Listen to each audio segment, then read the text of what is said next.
Hello everyone, मैं हूं अंकुश चिड़मार और ये वीडियो स्पेसिफिकली उन स्टूडेंट्स के लिए है जो इस बार अनफॉर्चुनेटली ऑडिट में क्लियर नहीं कर पाए। और ये वीडियो वो लोग भी देख सकते हैं जिनका भी मई 25 में, नवंबर 25 में कभी भी ऑडिट का एग्जाम आने वाला है, ताकि आप ये चीज़ें दोबारा गलती से मिस्टेक ना करें। तो इस वीडियो में मैं आपको एक एक चीज़न, सारे रीजंस मैंने यहाँ पे लिस्ट डाउन कर लिए कि क्या क्या रीजंस हो सकते हैं, पॉसिबल रीजंस कि आप क्यों इस बार क्लियर नहीं कर पाए ऑडिट में। एंड इसकी डिटेल में मैं आपको सॉल्यूशंस बताऊंगा कि ये चीज़ें सुधारने से आप कैसे नेक्स्ट टाइम में ऑडिट में एग्जामिशन स्कोर कर सकते हैं।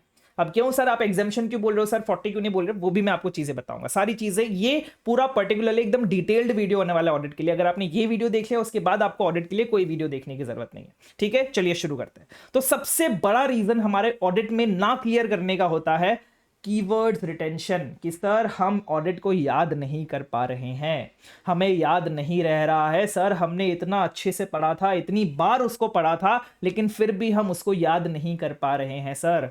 ये हमारी सबसे बड़ा जो कारण होता है ऑडिट में ना क्लियर करने का, वो ये होता है।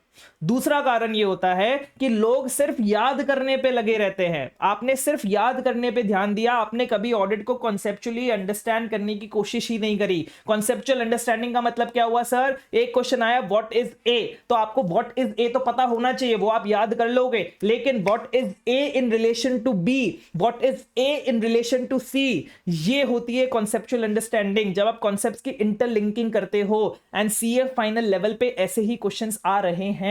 आपने मई 24 का पेपर देख लीजिए, आप नवंबर 24 का आपने पेपर दिया है, आपको पता होगा एनालिटिकल क्वेश्चंस आ रहे हैं, डायरेक्ट क्वेश्चंस बहुत कम आ रहे हैं। तो ये जो कॉन्सेप्चुअल अंडरस्टैंडिंग है, ये आपकी क्यों नहीं आ रही सर? क्योंकि हमारे दिमाग में ये बैठा हुआ है कि ये जो ऑडिट सब्जेक्ट है ये थ्योरेटिकल सब्जेक्ट है। यहां तो सर बस याद करेंगे, जितना आपकी कॉन्सेप्ट बुक है उतना हम याद करेंगे तो हमारा हो जाएगा, हमको सिर्फ याद करना है, याद करके पेपर में लिख के आना है। जबकि ऐसा नहीं होता है। याद करना इज योर प्राइमरी मोटिव, मतलब आपका जो पहला काम होगा वो याद करना ही होगा, क्योंकि आप समझ भी लेंगे, याद नहीं करेंगे, लिख नहीं पाएंगे तो फिर कोई मतलब नहीं है। याद तो करना है, लेकिन उसके साथ साथ कॉन्सेप्चुअल अंडरस्टैंडिंग भी होनी चाहिए। सिर्फ याद करने से या फिर सिर्फ कॉन्सेप्चुअल अंडरस्टैंडिंग से आप क्लियर नहीं कर पाएंगे। ये चीज आप अपने दिमाग में डाल लीजिए कि सर ये थ्योरेटिकल सब्जेक्ट नहीं है। ये थ्योरेटिकल सब्जेक्ट इसलिए नहीं है क्योंकि इसमें याद तो करना ही है, लेकिन इसको अप्लाई कैसे करते हैं वो भी आपको पता होना चाहिए। दोनों चीजें आपको पता होनी चाहिए। ये थ्योरेटिकल सब्जेक्ट नहीं है, इसलिए मैं आपको नीचे एक मॉक टेस्ट का भी बताऊंगा, उसकी भी टेंशन मत लीजिए, सारी चीजें हम यहाँ पे डिस्कस करेंगे। तीसरी चीज, ये दो रीजन हो गए। आप बोलोगे नहीं सर हमने तो याद भी बहुत अच्छे से किया था और हमने कॉन्सेप्चुअली भी बहुत अच्छे से समझ लिया था सर, लेकिन सर मैं समझ ही नहीं पाया कि ये क्वेश्चन पूछना क्या चाह रहा है। क्वेश्चन में पूछा था बेनिफिट्स ऑफ प्लानिंग के बारे में बता दो, मैं फीचर्स ऑफ प्लानिंग लिख के आ गया। अब सर मुझे ना बेनिफिट्स आते थे, लेकिन मेरे को लगा फीचर्स का क्वेश्चन है तो मैं फीचर्स लिख के आ गया, लेकिन मैं बेनिफिट्स नहीं लिख के आया और मेरे मार्क्स कट गए। तो मैं क्वेश्चंस को सर आइडेंटिफाई नहीं कर पा रहा कि ये क्वेश्चन में आखिर पूछना क्या चाह रहा है, ये तो मुझे बताओ। मैं यही नहीं समझ पा रहा। मैंने याद बहुत अच्छे से कर लिया, मैंने कॉन्सेप्चुअली बहुत अच्छे से समझ लिया, लेकिन मैं समझ नहीं पा रहा कि क्वेश्चन क्या पूछना चाह रहा है, और यहां मेरे मार्क्स कट रहे हैं। नेक्स्ट, मैं पर्सनली कभी भी फेवर में नहीं हूं ऑडिट को डेली करने के लिए, कि आप डेली ऑडिट को कीजिए, मैं बिल्कुल फेवर में नहीं हूं। बहुत सारे बच्चे ऐसे करते हैं कि सर 30 दिन का उन्होंने शेड्यूल बना लिया, हर दिन 2-3 घंटे का ऑडिट पढ़ते हैं। आप मुझे एक बात बताइए, अगर आप ऐसे बच्चे थे तो जब आप तीसरे दिन पे पहुंचे, 30th डे पे पहुंचे, तब क्या आपको फर्स्ट 15 डेज का कुछ भी याद था? कुछ भी जो भी आपने पढ़ा था हर दिन 2-3 घंटे निकाल के, क्या आपको याद था? क्या आपको दिमाग में था? आपको पता भी था कि आपने कुछ पढ़ा है ऐसा फर्स्ट 15 डेज में? And the answer would be no. आपको कॉन्फिडेंस ही नहीं आएगा। जब भी आप डेली ऑडिट करेंगे ना 2-3 घंटे के लिए, जो डेली ऑडिट किया होगा जिन्होंने भी, आप उनसे पूछ लेना, डेली ऑडिट जब आप करते हैं 2-3 घंटे के लिए, कॉन्फिडेंस नहीं आता है कि आपने कुछ किया है, आपने कुछ पढ़ा है ऑडिट को। मैं पर्सनली आपको ऐसा रेकमेंड करूंगा कि आपको लग के पूरा एक साथ ऑडिट को शुरू से लेके खत्म करना पड़ेगा।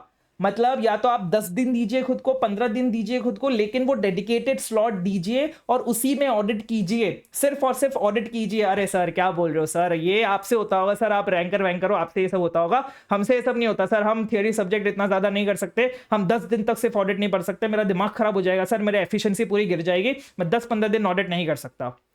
पहली बात तो सर 10-15 दिन में ऑडिट होता भी है क्या, आप मुझे ये बताओ। तो उसकी उसकी चिंता मत कीजिए, वो मैं आपको सारा बताऊंगा, अभी इस प्लानर बताऊंगा इस वीडियो में ही। लेकिन मैं आपको एक और चीज, अगर आप बोल रहे हो कि नहीं ठीक है हमसे नहीं होता, हमसे इंपॉसिबल है कि हम ऑडिट नहीं कर सकते, तो मैं आपको दूसरा रीजन देता हूं। तो आप एक दूसरा सब्जेक्ट पकड़िए ऑडिट के साथ साथ, अब इसमें आपको ऐसा नहीं करना कि ऑडिट को मैं 2-3 घंटे दे रहा हूं, बाकी वाले सब्जेक्ट को 8-10 घंटे दे रहा हूं, या फिर ऑडिट को मैं 8-10 घंटे दे रहा हूं, बाकी वाले सब्जेक्ट को 2-3 घंटे दे रहा हूं। ऐसा भी नहीं करना है, दोनों को आपको इक्वल टाइम देना है, 50-50% टाइम देना है। मतलब अगर आप 12 घंटे 10-12 घंटे का पढ़े तो 5-6 घंटे दोनों सब्जेक्ट को देना है और दोनों को साथ साथ में चलाना है। अगर हम ऑडिट को एक बार उठाते उसको 10 दिन में खत्म करते, तो ऐसे हमें ऑडिट को 20 दिन में खत्म करना है उस सब्जेक्ट के साथ साथ। लेकिन इससे ज्यादा एक बार में आपको 2 सब्जेक्ट से ज्यादा नहीं उठाना है, बिल्कुल भी नहीं उठाना है। That is not at all recommended. ये सबसे बड़ी गलती है जो आप करते हो। जब तक आप ऑडिट को एक साथ नहीं करोगे तब तक आप उस पर कॉन्फिडेंस नहीं ला पाओगे।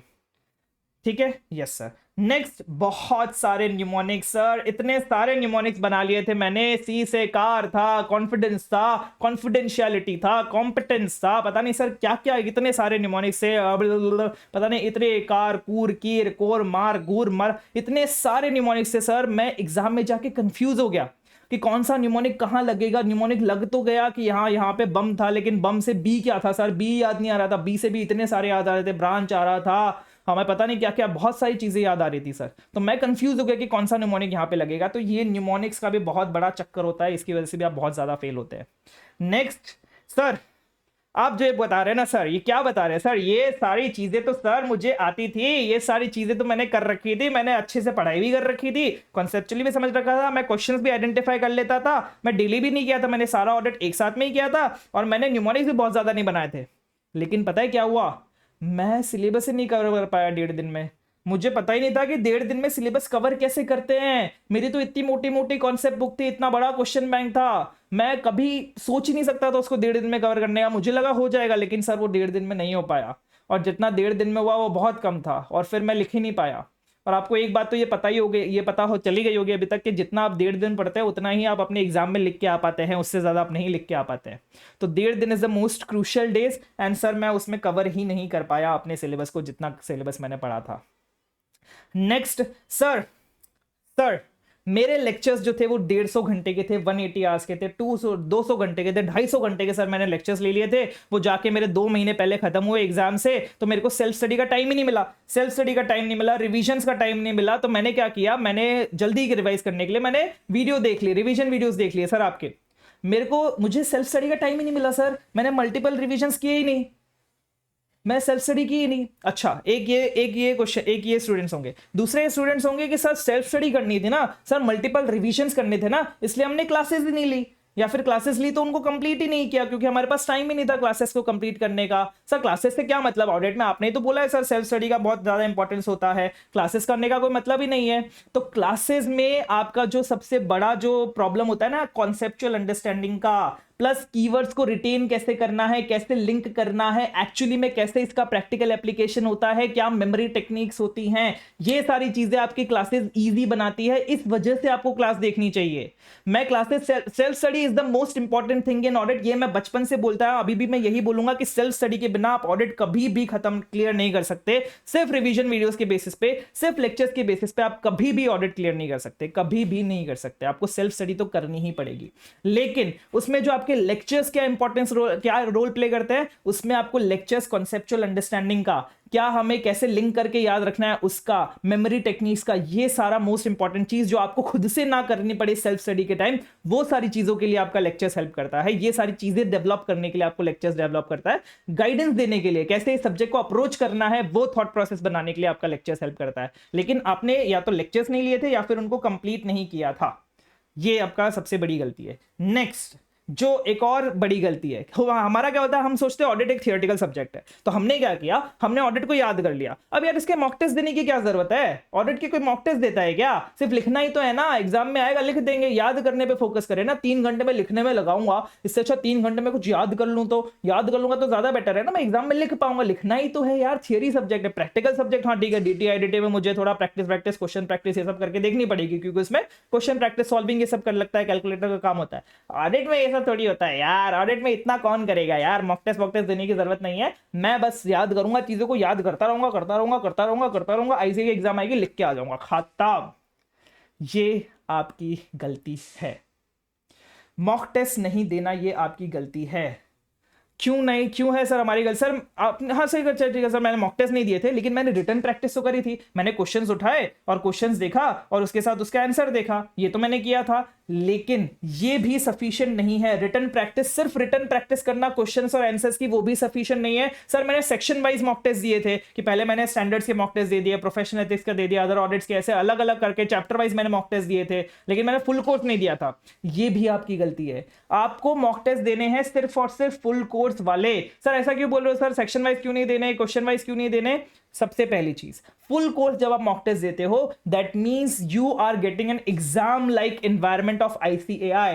तब आपको एटलीस्ट जो आपका सही टेस्ट होता है ना, असली टेस्ट जो होता है वो मॉक टेस्ट में तभी होता है जब आप फुल कोर्स मॉक टेस्ट दे रहे हो, 100 मार्क्स का मॉक टेस्ट दे रहे हो, और वो भी तब दे रहे हो जब आपने पूरा एक बार वापस से रिवाइज कर लिया जो भी आपने ऑडिट किया है। इससे आपकी रिटर्न प्रैक्टिस तो होती है, ये दिस सब्स्टिट्यूट्स और रिटर्न प्रैक्टिस, आपको अलग से रिटर्न प्रैक्टिस करने की जरूरत नहीं है। दूसरा, आपको अप्रोच पता चलता है कि आपको कैसे अप्रोच करना है पेपर को 3 घंटे में। जब आपने 3 मॉक टेस्ट दिए, 4 मॉक टेस्ट दिए, 1 2 कितने भी मॉक टेस्ट दिए, जितने ज्यादा उतना बेटर होता है वैसे तो, लेकिन हाँ अगर आपने एक भी मॉक टेस्ट दिया तो आपको अप्रोच पता चलता है कि अच्छा पहले मुझे एमसीक्यू करना है या फिर पहले मुझे डिस्क्रिप्टिव करना है, 15 मिनट में कैसे पेपर को पढ़ना है, उस पर्टिकुलर प्रोफेशनल एथिक्स का जो क्वेश्चन आता है उसको कैसे अप्रोच किया जाता है, स्टैंडर्ड्स का क्वेश्चन आता है उसको कैसे अप्रोच किया जाता है, कौन से कॉमन पॉइंट्स होते हैं, कहां मैं गलतियां कर रहा हूं, क्या मैं कीवर्ड्स को अंडरलाइन कर रहा हूं या फिर नहीं कर रहा हूं, प्रेजेंटेशन कैसा रखना चाहिए मुझे, कहां से कौन सा क्वेश्चन कब शुरू करना चाहिए, क्या सीक्वेंसिंग होनी चाहिए क्वेश्चंस करने की। ये बहुत बहुत बहुत सारी चीजें आपको क्लियर होती है अपने मॉक टेस्ट से। तो mock test is a must. अगर आपने मॉक टेस्ट नहीं दी थी तो ये भी आपकी सबसे बड़ी गलती है ऑडिट में फेल होने की। नेक्स्ट जो हमारी फाइनल गलती है वो है कि हम ऑडिट में ज्यादा मार्क्स लाने नहीं चाहते। वी ऑलवेज टारगेट कि हम ऑडिट में sir 40 mark, sir please sir 40 mark, सिर्फ मात्र मेरे को 1 मार्क ज्यादा चाहिए ही नहीं, मैं बाकी सब्जेक्ट में 60 में से 60 ले आऊं, 60 मार्क ले आऊंगा एफआरए एफएम में, मुझे ऑडिट में सर सिर्फ 40 मार्क्स चाहिए। आप मुझे कुछ ऐसा बता दो सर, कुछ ऐसे टॉपिक्स बता दो कि मैं 40 मार्क्स ले आऊं। तो मैं आपको ये बताता हूं, इसी कारण की वजह से आप इस बार क्लियर नहीं कर पाए। क्यों? क्योंकि इस तारीख में, मतलब मई 24 में भी, नवंबर 24 में भी आईसीएआर ने वो टॉपिक्स पूछे हैं, दूर दूर के टॉपिक्स पूछे, घुस घुस के टॉपिक्स पूछे, जो आप अगर छोड़ना चाहे तो सबसे पहले वो टॉपिक छोड़ेंगे, वैसे टॉपिक्स आईसीएआर ने इस बार पूछे। और इसलिए आप वो टॉपिक्स अटेंड नहीं कर पाए क्योंकि ऑब्वियसली आपने वो टॉपिक छोड़े हुए थे, because you were preparing for 40 marks. आपको अगर याद हो, मतलब अगर आप मुझे फॉलो करते थे तो मुझे बहुत सारे बच्चों ने बोला था कि सर कुछ हमें इंपॉर्टेंट टॉपिक्स बता दीजिए। चैप्टर्स तो ठीक है सर, चैप्टर्स के अंदर भी मुझे कुछ इंपॉर्टेंट टॉपिक्स बता दीजिए। तब मैंने एकदम क्लियरली मना कर दिया था। मेरा पर्पस यही था, मेरा बोलने का मतलब ये था कि आपको जो मैंने 150 पेजेस की कॉन्सेप्ट बुक दी है, आपको वो पूरी करनी पड़ेगी। आप उसमें से कुछ भी नहीं छोड़ सकते हैं। जो चीज छोड़ दी वो आईसीएआर पूछेगा, ये बात ध्यान करके चलिए। तो आपको 150 पेज एटलीस्ट यार, अब अगर आप सीए फाइनल ऑडिट क्लियर करना चाहते हैं तो आपको 150 पेज तो करना ही पड़ेगा ना। This is the bare minimum thing that I am asking you to do.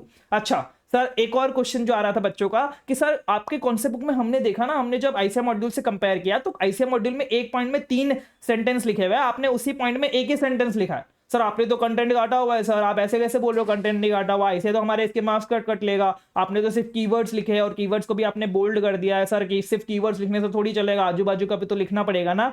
तो मैं आपको एक बात बता देता हूं कि मेरा ही एक स्टूडेंट है नवंबर 24 में जिन्होंने एग्जाम दिया था और जिन्होंने सिर्फ मेरी ही कॉन्सेप्ट बुक रेफर करी थी और उनके 89 मार्क्स आए थे। कितने मार्क्स? 89 मार्क्स आए थे सिर्फ कॉन्सेप्ट बुक रेफर करने से। तो ये जितना भी मैंने कंटेंट आपको कॉन्सेप्ट बुक में दिया है, that is more than enough. इससे ज्यादा आपको एक भी चीज करने की जरूरत नहीं है। अगर आप बोल रहे हैं कि सर ये तो इनफ नहीं है, तो मैं आपको चैलेंज देता हूं, 150 पेजेस करके दिखाइए ना। अगर आप सोच रहे हैं कि नहीं सर 150 पेजेस में क्या है सर, इससे ज्यादा बाहर का आ गया, तो क्या मैं बोलता हूं पहले 150 पेजेस तो करो यार।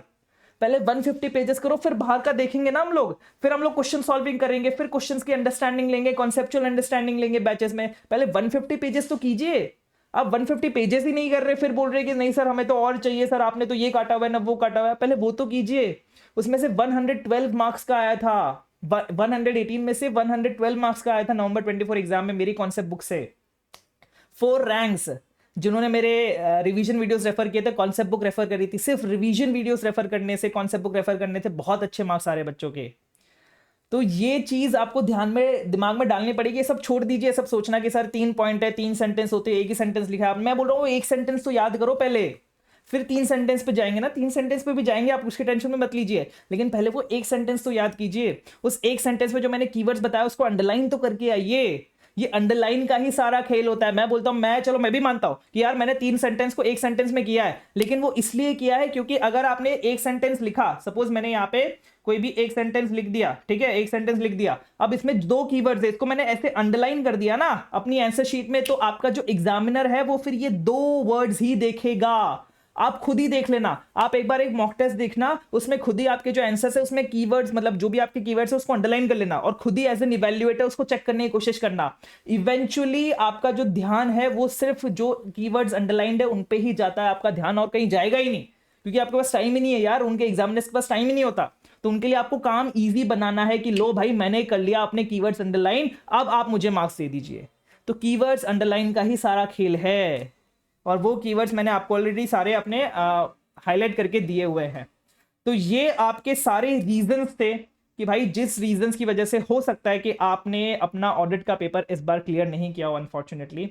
तो सबसे पहली चीज, अब हम बात करते हैं सॉल्यूशंस की रीजंस। आई होप आपको सारी चीजें क्लियर हो गई होंगी। सबसे पहले हम बात करते हैं, आपको आरटीआई से अपनी कॉपीज मंगवानी है। सबसे पहला काम आपको आज जाके ये करना है, आज जाके जब भी आपको ठीक लगे तब जाके, मतलब 4-5 दिन में आपको अपनी आरटीआई से कॉपीज मंगवानी है, और जैसे ही आपकी कॉपीज आती है आपको इस नंबर पे व्हाट्सअप कर देना है, दैट इज 9023 में से 2 गया 5601, ठीक है, इस नंबर पे आपको व्हाट्सअप कर देना है। इससे होगा क्या सर, मैं जितनी भी कॉपीज आती है मेरे पास, मैं सारी कॉपीज एक एक बैठ के एनालाइज करूंगा, और एक आपके लिए डेडिकेटेडली सिर्फ सर्टिफाइड कॉपीज का वीडियो हम लेके आएंगे कि सर्टिफाइड कॉपीज एनालाइज करने के बाद हमें क्या क्या बारीकियां पता चलती है कि ऐसे क्या पेपर में कहां मार्क्स देता है, कहां एग्जैक्टली मार्क्स नहीं देता है, कौन सा कीवर्ड्स देख के मार्क्स देता है, कौन सा कीवर्ड्स देख के मार्क्स नहीं देता है। ये हम सारा एनालिसिस करेंगे, इसलिए मैं आपसे आरटीआई से कॉपीज मंगवा रहा हूं। चलिए, तो हमने अभी तक सब कुछ डिस्कस कर लिया, हमारे रीजंस डिस्कस कर लिया। अब सर इसका सॉल्यूशन क्या है? तो सॉल्यूशन, एक चीज मैं आपको बता देता हूं। तो हमारा क्या होता है ना, मुझे बहुत सारे बच्चों की ये भी क्वेरीज आ रही थी कि सर हमारा ना, मुझे ऐसा लगता है सर कि मैंने ना क्लासेस लिए हुए थे पहले ही, लेकिन मेरा ना फिर भी स्टैंडर्ड्स में मेरा कुछ अलग से मेरे को ठीक नहीं लगा, मेरे को लगा कि मेरे को स्टैंडर्ड्स में बहुत ज्यादा वीक हूं, या फिर सर मेरा स्टैंडर्ड्स ठीक है लेकिन मुझे लग रहा है मैं प्रोफेशनल एथिक्स में बहुत ज्यादा वीक हूं, मैंने प्रोफेशनल एथिक्स बहुत अच्छे से किया नहीं, फिर इतना डीपली नहीं किया जितना डीपली करना चाहिए था, या फिर सर ये भी ठीक है, स्टैंडर्ड्स प्रोफेशनल एथिक्स भी ठीक है, लेकिन सर वो याद करने वाले जो टॉपिक्स है ना हमारे, एसडीजी, कारो, सर वो जो अदर ऑडिट्स होते हैं वो सर मुझे नहीं आते, सर वो मुझे याद नहीं होते अच्छे से, वो कैसे memory taking, risk assessment, internal control है, due diligence, forensic accounting, investigation है, सर ये सारे टॉपिक्स मुझसे नहीं होते हैं, बाकी सारा मुझे स्टैंडर्ड्स प्रोफेशनल एथिक्स हो जाता है। तो ये वाली जो आपकी प्रॉब्लम है, ये वाली प्रॉब्लम सॉल्व करने के लिए मैं लेके आया हूं आपके लिए अलग अलग section wise CA final May 25 के बैचेस। अब ये इस बैचेस के बारे में सारी डिटेल्स अब यहां से मैं आपको दूंगा। अब ये बैचेस से आपकी ये जितनी भी मैंने आपको प्रॉब्लम्स बताई है, ये प्रॉब्लम्स कैसे सॉल्व होगी वो भी मैं आपको बताऊंगा। पहले मैं आपको बैचेस के बारे में बता देता हूं कि मेरे बैचेस में आपको क्या क्या चीज मिलेगी, एंड ये बैचेस मेरे रेगुलर बैच से कैसे डिफरेंट है वो भी मैं आपको बताऊंगा, क्योंकि बहुत सारी क्वेरीज अभी मुझे आ रहे हैं कि सर क्या डिफरेंस है, क्या चीज है, वो मैं आपको बताता हूं। देखिए, तो ये है हमारा पूरा, आपको जो आप अगर मेरी वेबसाइट पे जाएंगे तो आपको ये सारा डिटेल्स मिलेगा, वो मैं आपको बताता हूं। ये मेरा सीए फाइनल May 25 ऑडिट के लिए है। May 25 ऑडिट के लिए इन द सेंस इसकी जो वैलिडिटी है ये सिर्फ May 25 ऑडिट एग्जाम डे तक है। जब भी आपका ऑडिट का एग्जाम होगा May 25 तक, मतलब एग्जाम वैलिडिटी बैचेस आप ऐसा समझ सकते हैं। वो जो मेरा रेगुलर कम फास्टैग बैच है उसकी 1 ईयर की वैलिडिटी है, क्या 1 ईयर तक, जब भी आप एनरोल करेंगे तब से 1 ईयर की वैलिडिटी है। नेक्स्ट, ये जो बैचेस है, एक फुल कोर्स का बैच है कि अगर आपको फुल कोर्स एग्जाम वैलिडिटी चाहिए, आपको सिर्फ स्टैंडर्ड चाहिए, आपको सिर्फ प्रोफेशनल एथिक्स चाहिए, आपको सिर्फ अदर ऑडिट्स देखना है कि नहीं सर मेरा तो सिर्फ अदर ऑडिट्स वीक है, बाकी मेरा स्ट्रांग है, तो मुझे अदर ऑडिट स्ट्रांग बनाना है, तो मुझे सिर्फ अदर ऑडिट्स चाहिए, तो आप सिर्फ अदर ऑडिट्स के लिए सब्सक्राइब कर सकते हैं। तो ये चीज, ये यूनिक चीज आपको यहां पे ही मिलेगी। तो यहां पे क्या है सर, ये फुल कोर्स, ये स्टैंडर्ड्स, ये प्रोफेशनल एथिक्स, ये अदर ऑडिट्स, और फिर सर यहां पे लाइव गाइडेंस है। सर इसका क्या मतलब हुआ? तो ये बेसिकली क्या है मैं आपको बताता हूं। मैंने अभी जो अपना बैच खत्म किया है, regular cum fast track batch, ये मुझे आपको बताते हुए खुशी हो रही है कि मैंने ये पूरा बैच 75 आवर्स में खत्म कर दिया है। सीए फाइनल ऑडिट का regular cum fast track batch 75 hours में। क्या सर ये पहले जो हम फर्स्ट टाइमर्स है, सर हमने तो अभी तक बैचेस कभी लिया नहीं, हमने कभी ऑडिट पढ़ा नहीं, क्या हम ये बैच ले सकते हैं? बिल्कुल ले सकते हो। क्यों? क्योंकि अगर आप रेगुलर जाना चाहते हो, मतलब अगर आपको 100% कॉन्सेप्ट्स चाहिए, 100% क्वेश्चंस चाहिए, 100% एमसीक्यूज चाहिए, ये बैच में है। अगर आप बेसिकली ड्यूरेशन के बेसिस पे बैचेस को क्लासिफाई करते हैं। अच्छा ये ज्यादा बड़ा है मतलब ये रेगुलर है, कम बड़ा है तो फिर ये फास्ट ट्रैक है। तो ये फास्ट ट्रैक बैच भी है क्योंकि ये सिर्फ 75 आवर्स का है। तो इसमें आपको डिटेल में सारी चीजें मिलेंगी। आप अगर मेरे टेलीग्राम पे जाए, मैंने बहुत सारे रिव्यूज भी शेयर कर रखे मेरे क्लास स्टूडेंट्स के, डिटेल में सारी चीजें मिलेंगी, प्लस ट्रिक्स मिलेगी। मैं आपको एकदम स्ट्रीमलाइन अप्रोच के साथ पढ़ाता हूं, कोई टाइम पास नहीं होता, कोई हुआ नहीं होता, लेकिन इंटरेस्टिंगली बिना बोर हुए हम ऑडिट को पढ़ते हैं और बहुत अच्छे तरीके से फन लर्निंग वे में हम पढ़ते हैं ऑडिट को। ठीक है, तो वो 75 आवर्स के बैचेस मेरे खत्म हो गए। तो वो जो रेगुलर बैच है उसमें वो चीज है। आपका जो फुल कोर्स है इसमें भी सेम वही बैचेस हैं, सेम वही बैच है फुल कोर्स में, बस उसकी वैलिडिटी कम है एंड ये लाइव गाइडेंस है। लाइव गाइडेंस क्या है वो भी मैं आपको बताता हूं, थोड़ी देर रुकिए। तो फुल कोर्स है, अब उसी बैच को मैंने अलग अलग पार्ट्स में डिवाइड कर दिया कि उसमें जो स्टैंडर्ड्स वाला पार्ट था वो आपको स्टैंडर्ड्स में मिल जाएगा, प्रोफेशनल एथिक्स वाला पार्ट था वो प्रोफेशनल एथिक्स में मिल जाएगा, एंड अदर ऑडिट्स पार्ट था वो अदर ऑडिट्स में मिल जाएगा। वो रिकॉर्डेड बैच है। ठीक है, अब इसके प्राइस मैंने यहाँ पे लिख दिए। ये जो प्राइजेस में जो भी ऑफर चल रहा है 500 रुपीज का ऑफर है, ये आपका 1 जनवरी 11:59 PM तक चल रहा है। इसकी ड्यूरेशन मैंने यहाँ पे लिख दी कि हमारा जो फुल कोर्स है वो 75 आवर्स का है, स्टैंडर्ड्स आपको 37 आवर्स का मिलेगा टोटल, प्रोफेशनल एथिक्स 13 आवर्स में बहुत अच्छे से बहुत बढ़िया तरीके से मैंने कवर किया, मजा आ गया मेरे को प्रोफेशनल एथिक्स कवर करके। नेक्स्ट अदर ऑडिट्स आपको 25 आवर्स का मिलेगा। वेटेज में आपको बता देता हूं, यहाँ पे मैंने वेटेज भी लिखा है कि आपका कितना मार्क्स का वेटेज होता है हर एक सेक्शन का। तो ये तो 100 मार्क्स का बैच है पूरा, ये 45% आता है आपका स्टैंडर्ड्स में, ये 20% तक आता है आपका प्रोफेशनल एथिक्स एंड ये 35% आता है आपका अदर ऑडिट्स। यहाँ पे मैंने टॉपिक्स भी लिख दिए कि आपको कंफ्यूजन ना हो गया, अच्छा सर यहाँ पे कौन सा टॉपिक्स है, यहाँ पे कौन सा टॉपिक्स नहीं है। तो यहाँ पे आप देखेंगे, यहाँ पे ऑब्वियसली सारे टॉपिक्स हैं। यहाँ पे आपके सारे एसेज स्टैंडर्ड्स में क्या क्या इंक्लूडेड है, एसेज है, एसआरएस है, एसआरई है, एसएई है, बेसिक्स ऑफ ऑडिटिंग है, एसक्यूसी1 है, नॉकलार है। नॉकलार सर प्रोफेशनल एथिक्स में आता है लेकिन वो आपका एसेट 250 से रिलेटेड है, इसलिए एसेट 250 के साथ यहाँ पे नॉकलार है। लेकिन इसमें आपका 600 एंड 610 नहीं है। क्यों नहीं है सर? क्योंकि 600 आपका आता है ग्रुप ऑडिट के साथ, वो लिंक्ड है। जो लिंक वाले टॉपिक्स है वो मैं साथ में ही करवाता हूं अपने बैचेस में भी, तो लिंक वाला है इसलिए वो ग्रुप ऑडिट के साथ आएगा, एंड 610 आपका इंटरनल ऑडिट के साथ आएगा। यहाँ पे पूरा प्रोफेशनल एथिक्स आएगा, एंड फिर जितने भी टॉपिक्स बच गए, कारो ड्यूटी सब, वो यहाँ पे मैंने सारे टॉपिक्स लिख दिए जो आपके अदर ऑडिट्स में आएंगे।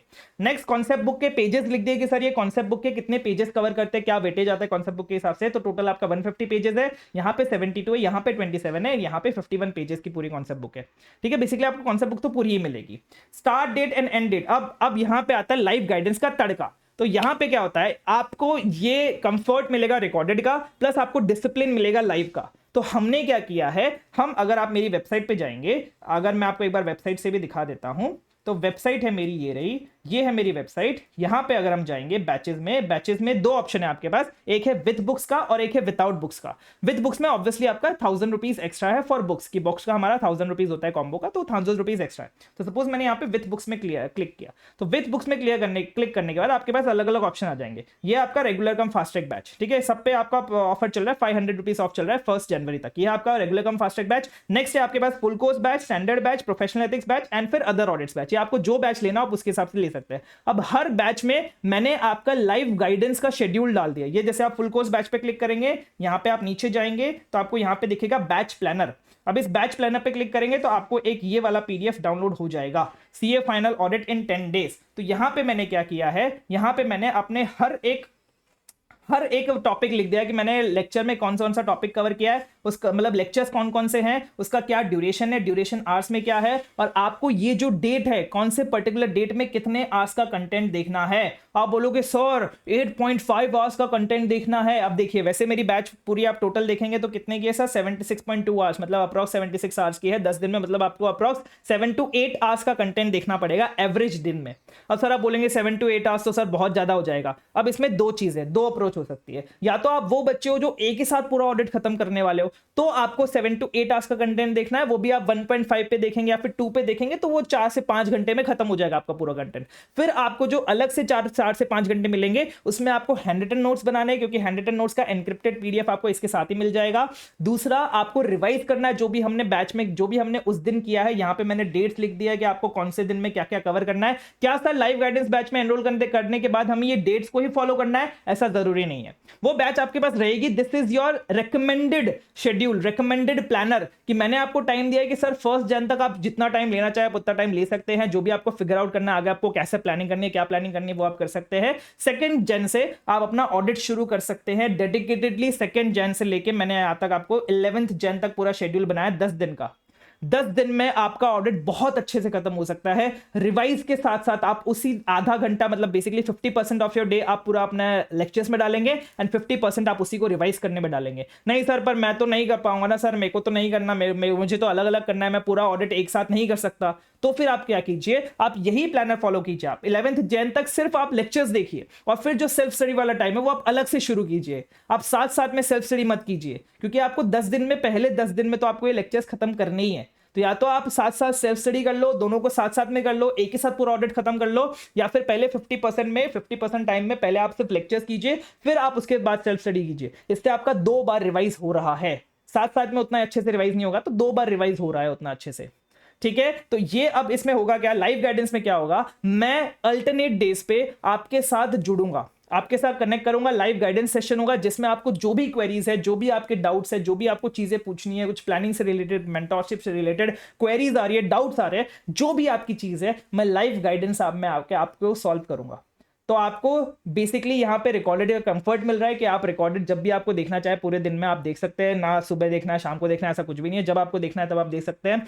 दूसरा, इसमें लाइव का आपको डिसिप्लिन मिलेगा कि आप एक डेडिकेटेडली टाइम के हिसाब से, मैंने आपको बता दिया कि 10 दिन में आपको ये बैच खत्म करनी है। एंड तीसरा, इसमें आपको लाइव टू हम वन ऑन, मतलब जो भी हमारा लाइव गाइडेंस सेशन रहेगा उसमें हम क्वेरी सॉल्व करेंगे।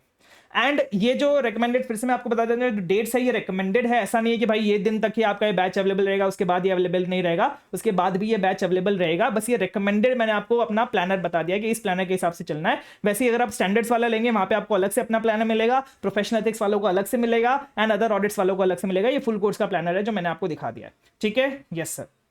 नेक्स्ट, यहां पे मैंने डेट्स लिख दिया, start date and end date क्या होगा, ताकि आपको इजीली रेफर कर पाए कि बेसिकली हमने स्टैंडर्ड्स के लिए 5 दिन रखे हैं, प्रोफेशनल एथिक्स के लिए 2 दिन रखे हैं, एंड अदर ऑडिट्स के लिए 3 दिन रखे हैं। ठीक है, ये लाइव गाइडेंस बैच है, इसका भी स्पेशल डिस्काउंट ऑफर आपका 1 जन तक चल रहा है, 1 जन 2025 तक। एंड इसमें जो भी आपके यहाँ पे जो भी हमने रीजंस, जो भी प्रॉब्लम्स देखे हैं, वो सारे प्रॉब्लम सॉल्व कर रहे हैं हम यहाँ पे। कैसे सॉल्व कर रहे हैं सर, कीवर्ड्स रिटेंशन के लिए हमने बहुत बढ़िया बढ़िया मेमोरी टेक्निक्स बनाए हैं। आपने अगर मेरे रिवीजन वीडियोस देखे होंगे, क्योंकि आप नवंबर 24 के स्टूडेंट है, तो आपको पता होगा कि मैं कैसे मेमोरी टेक्निक्स बनाता हूं और वो कैसे याद होते हैं। मैं कोई इलॉजिकल या फिर इररेलेवेंट मेमोरी टेक्निक्स नहीं बनाता, मैं न्यूमोनिक्स भी नहीं बनवाता हूं, तो इसलिए आपको वो सारे मेमोरी टेक्निक्स याद रहते हैं। और बैच में तो मैंने बहुत अच्छे वाले मेमोरी टेक्निक्स बनवाए हैं।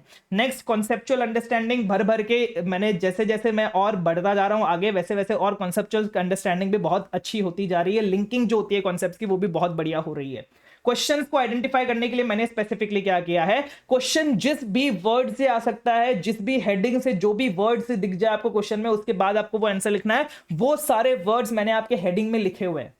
तो आपको क्या करना है, आपको आंसर तो पढ़ना ही है, लेकिन आपको हेडिंग पे भी ध्यान देना है। जैसे ही आप हेडिंग पे ध्यान देंगे, हेडिंग पे ध्यान दे दे के आंसर पढ़ेंगे, तब आपको क्लिक होता रहेगा। मैंने हेडिंग को ही आपके मेमोरी टेक्निक से लिंक कर दिया है, तो आपको जैसे ही वो हेडिंग दिखेगी क्वेश्चन में, वैसे ही आपको पूरा आंसर दिख जाएगा अपने अपने आंखों के सामने, क्योंकि आपको वो मेमोरी टेक्निक ही पूरी याद आ जाएगी हेडिंग से ही।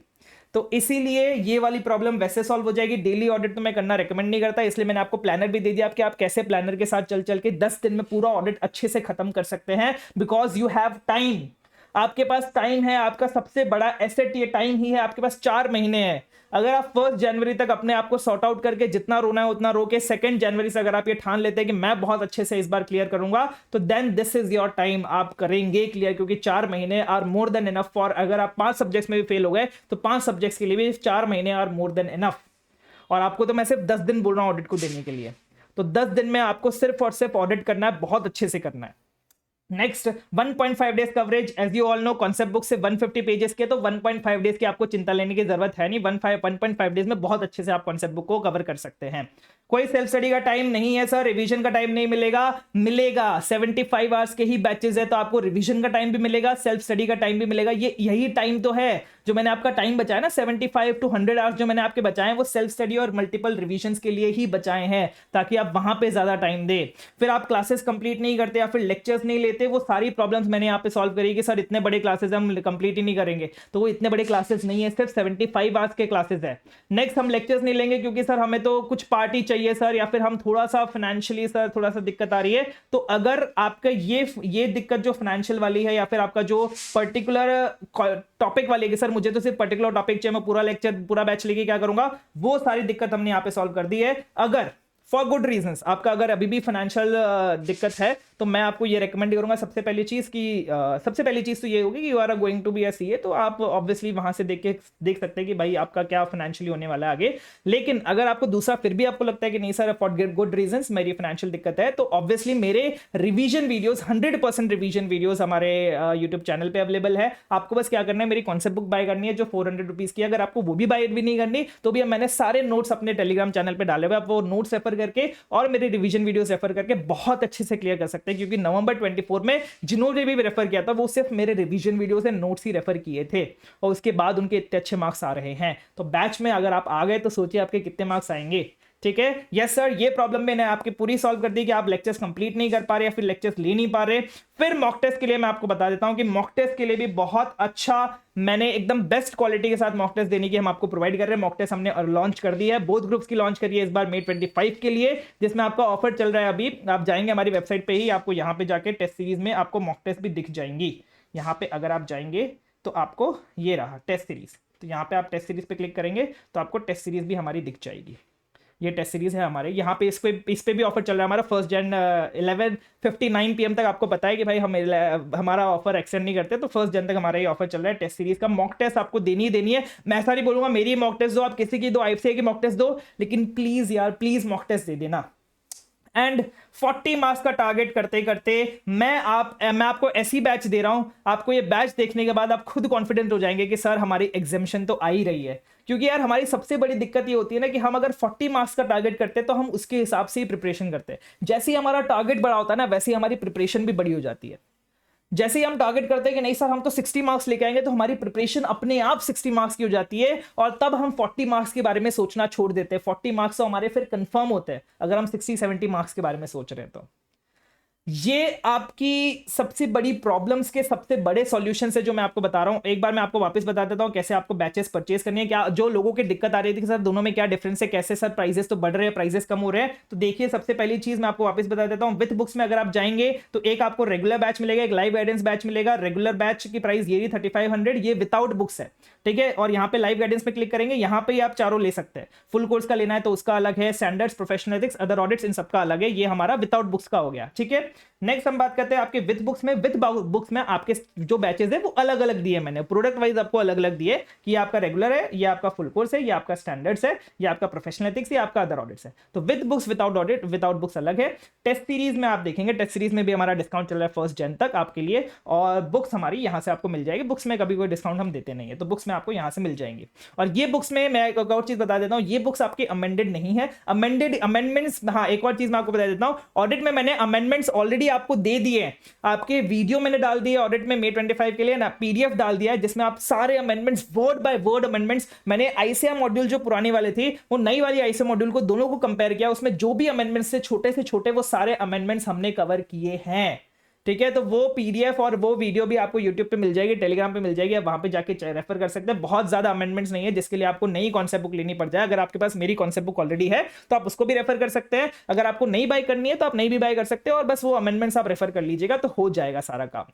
ठीक है, यस सर। एक और चीज मैं आपको बता देता हूं, देखो भाई आई नो इस बार हम क्लियर नहीं कर पाए ऑडिट में। बहुत सारे लोग ऐसे होंगे जो बहुत ट्राई कर रहे हैं ऑडिट में क्लियर करने का लेकिन नहीं क्लियर कर पा रहे हैं। मैं आपको बस ये बोलना चाहूंगा कि एक बार प्लीज एक बार मेरे तरीके से ऑडिट करके देखिए। बैचेस मत लीजिए, कोई दिक्कत नहीं है। मैंने जो आपको बस ये रीजंस बताए, उसके जो सॉल्यूशंस बताए, उसको क्या आपको ये जो चीजें आपको नहीं करनी है वो मैंने जो चीजें बताया, आप बस वो नई चीजें करके देखिए। आप वो चीजें नहीं करिए, जो चीजें मैं बता रहा हूं वो करिए। और प्लीज इस बार शिद्दत से मन लगा के बहुत अच्छे से ऑडिट का पेपर दीजिए and I can guarantee you आप ऑडिट में इस बार क्लियर करेंगे, बिल्कुल क्लियर करेंगे यार। क्यों नहीं क्लियर करेंगे? अगर हम मेहनत करेंगे सही डायरेक्शन में। मैं समझ सकता हूं यार, अब मैं आई अंडरस्टैंड दैट, मेरे भी बहुत सारे दोस्त हैं, तो आई अंडरस्टैंड दैट कि भाई मेहनत सब लोग करते हैं, बस वो डायरेक्शन, कौन सही डायरेक्शन में मेहनत करता है वहां से फर्क पड़ता है।